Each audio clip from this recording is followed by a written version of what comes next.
নমস্কার, তোমাদের সবাইকে সানা স্মাইল এডুকেশন সেন্টারে স্বাগত জানিয়ে আজকের ক্লাসটি শুরু করছি। আজকে তোমাদের সঙ্গে আলোচনা করব তোমরা যারা নবম শ্রেণীর প্রথম পর্যায়ক্রমিক মূল্যায়ন পরীক্ষা দেবে 2026 সালে, তোমাদের জন্য রায় ও মার্টিন প্রশ্ন বিচিত্রা থেকে আজকে সমাধান করব নবম শ্রেণীর বাংলা বিষয়ের মডেল নাম্বার 1, অর্থাৎ 1 নম্বর স্কুলের যে সমস্ত ছোট ও বড় প্রশ্নগুলি আছে তার সমস্ত প্রশ্নের উত্তরের সমাধান করে দেখাবো। চলো দেরি না করে মূল বিষয়ে যাওয়া যাক। তার আগে তোমাদের একটু পাঠ্যসূচি সম্পর্কে একটু ধারণা দিই। তোমাদের প্রথম পর্যায়ক্রমিক মূল্যায়নে দেখো পূর্ণমান 40 নম্বর থাকবে, আর প্রস্তুতিকালীন মূল্যায়ন থাকবে 10, আর পরীক্ষা তোমাদের হবে এপ্রিলে। আচ্ছা, এবার দেখো কোন কোন অধ্যায় থেকে তোমাদের পরীক্ষাগুলো থাকবে। কি আছে? কলিঙ্গ দেশে ঝড় বৃষ্টি, ধ্বনি ও ধ্বনি পরিবর্তন। তারপরে আছে ধীবর বৃত্তান্ত, ইলিয়াস, শব্দ গঠন, উপসর্গ, অনুসর্গ, দাম, নোঙর, ধাতু ও প্রত্যয়, ভাব সম্প্রসারণ। তারপরে দেওয়া আছে কি সহায়ক পাঠ বইয়ের বোমযাত্রীর ডায়েরি। আশা করি দেখে নিয়েছে। এবার দেখো গল্প কবিতা থেকে কত নাম্বার থাকবে। দেখো গল্পে থাকবে 11, কবিতা থেকে 11, তারপরে নাটক থাকবে 6, সহায়ক গ্রন্থ থাকবে 7, ব্যাকরণ থাকবে 5।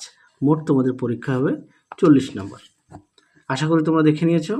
লিখিত হবে 40। চলো এবার আমরা মূল বিষয়ে যাই। কি আছে দেখো, একে আছে সঠিক উত্তরটি নির্বাচন করো। ইলিয়াস বসবাস করত, সঠিক উত্তর হবে উফা প্রদেশে, অপশান গ। 2 আছে স্রোতের বিদ্রুপ শোনা যায়, সঠিক উত্তর হবে দ্বারের নিক্ষেপে, অপশান ঘ। 3 দেখো চণ্ডীর আদেশ পেয়েছিলেন, সঠিক উত্তর হবে বীর হনুমান, অপশান খ। 4 দেখো শকুন্তলার আংটি পড়ে গিয়েছিল, সঠিক উত্তর হবে অপশান গ শচী তীর্থে। পরবর্তী দেখো 5 দাগে যার দাম সংসারের সব ঐশ্বর্যের চাইতে বেশি, কার দামের কথা বলা হয়েছে, সঠিক উত্তরটি হবে অপশান খ সেই মমতা। পরবর্তী দেখো 6 প্রফেসর শঙ্কু মঙ্গলযাত্রা করেছিলেন, সঠিক উত্তর হবে অপশান ঘ 13ই জানুয়ারি। পরেরটা দেখো 7 দাগের, এখানে দেওয়া আছে একটি কোন ধরনের ধ্বনি পরিবর্তন, শ্লোক আর শোলক, এর মধ্যে সঠিক উত্তরটি হবে অপশান গ মধ্য স্বরাগম। 8 আছে কি বর্গের দ্বিতীয় ও চতুর্থ ব্যঞ্জনকে বলা হয়, সঠিক উত্তর হবে মহাপ্রাণধ্বনি, অপশান ঘ। পরবর্তী প্রশ্ন দেখো কি আছে, 2 অতি সংক্ষেপে উত্তর দাও যে কোনো 8টি প্রশ্ন। মান 1। একে আছে কলিঙ্গবাসীরা বিপর্যয়ের সময় কার নাম স্মরণ করেছিল, উত্তরটা হবে জৈমিনীকে।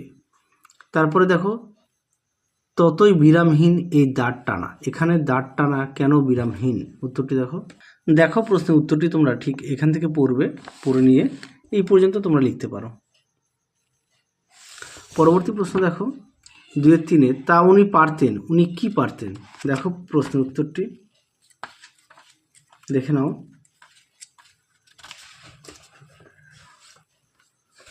দেখো উত্তরটি এখান থেকে এই অবধি লিখবে পড়ে, আমি আর মুখে বললাম না, এখান থেকে এই পর্যন্ত লিখবে। মাস্টারমশাই অঙ্ক না পারা ছাত্রদের কাঁদতে দেখলে পা ধরে স্কুলের পুকুরে ছুঁড়ে ফেলে দিতে পারবে, তা বলে দিলাম। তারপরে দেখো 2-4 প্রশ্নটা একটু দেখে নাও। আচ্ছা, প্রশ্নটা আমি বলে দিই। দ্বিতীয় রক্ষী জেলেকে শাস্তি দেওয়ার কথা শুনিয়েছিলেন, শাস্তিটি কীরকম ছিল, উত্তরটি হবে শকুনি কিংবা কুকুরে দিয়ে তাকে খাওয়ানো হবে। পরবর্তী দেখো কি আছে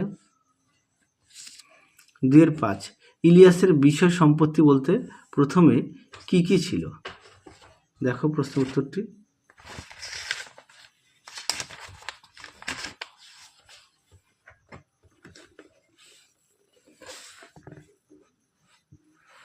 দেখো উত্তরটি তোমরা কি আছে, বাবা মারা যাওয়ার সময় ইলিয়াস 7টা ঘটকি, 2টো গরু আর 20টা ভেড়ার মালিক ছিল।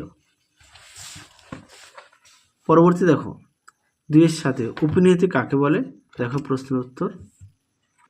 দেখো এখানে উপনিয়ত বলতে কি বোঝো, এখান থেকে এই পর্যন্ত উত্তরটা লিখবে। এর মধ্যে উপনিয়ত শব্দের অর্থ কি সেটাও দেওয়া আছে, দেখে নাও। চলো পরবর্তী প্রশ্ন দেখো কি আছে, প্লুতস্বর কাকে বলে,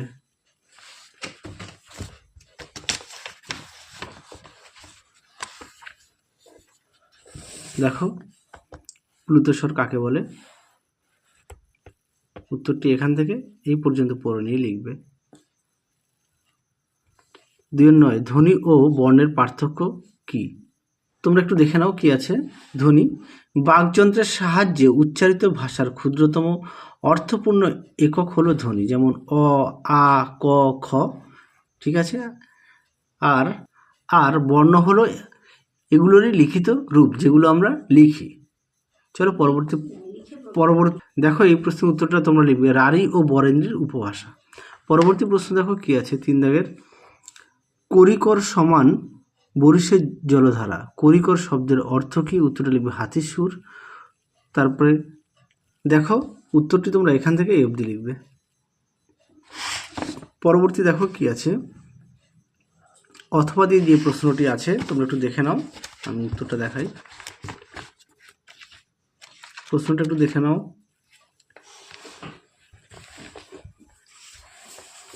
দেখো প্রশ্নটি, উত্তরটি এখান থেকে এই অবধি লিখবে।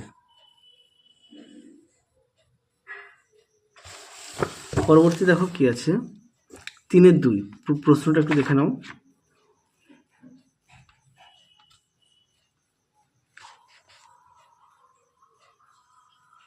দেখো প্রশ্নটা ছিল আমি সুযোগটা ছাড়তে পারলাম না। দেখো প্রশ্নটি, উত্তরটা তোমরা এখান থেকে লিখবে। দেখে নাও উত্তরের বাকি অংশটুকু। পরবর্তী দেখো 3 অথবা যে প্রশ্নটি তার উত্তরটা দেখো।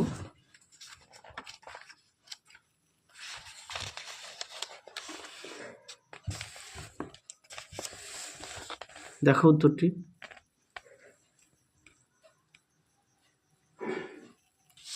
এই পর্যন্ত লিখবে। পরবর্তী দেখো 3-3 প্রশ্নটি দেখো, আমি উত্তরটা দেখাই।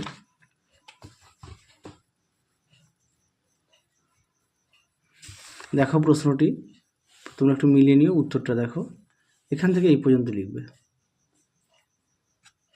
পরবর্তী প্রশ্ন দেখো 4-1 দাগের প্রশ্নটা একটু দেখো, উত্তরটা তোমাদের দেখাই। প্রশ্নটা দেখে নাও, উত্তরটা তোমরা এখান থেকে লিখবে। উত্তরটা ঠিক এখান থেকে লিখবে। দেখো উত্তরের বাকি অংশটুকু এই পর্যন্ত লিখবে। পরবর্তী প্রশ্ন দেখো 4-2 প্রশ্নটা একটু দেখো, তোমাদের উত্তরটা দেখাই। দেখো প্রশ্নটি, উত্তরটা দেখো। পরবর্তী প্রশ্ন দেখো 5-1 প্রশ্নটা একটু দেখো, তোমাদের উত্তরটা আমি দেখাই।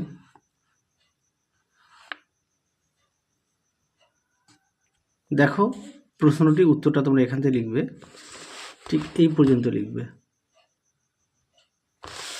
পরবর্তী দেখো 5-2 প্রশ্নটি দেখো, তোমাদের উত্তরটা দেখাই।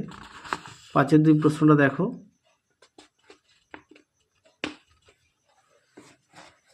উত্তরটা দেখো, প্রশ্নটা একটু দেখে নাও। দেখো উত্তরটা,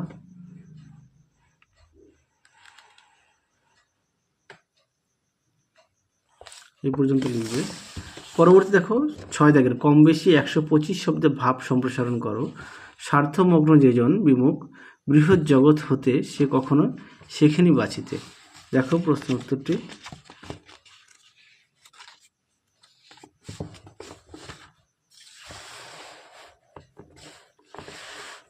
দেখো উত্তরটি,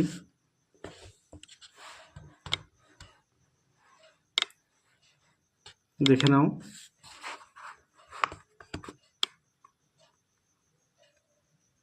আশা করি দেখে নিয়েছো। তাহলে চলো আজকের মতো এখানেই সমাপ্ত করছি। আবার দেখা হবে খুব শীঘ্রই তোমাদের পরবর্তী ভিডিওতে। তোমরা সবাই সুস্থ থেকো, ভালো থেকো। আজকের মতো টাটা।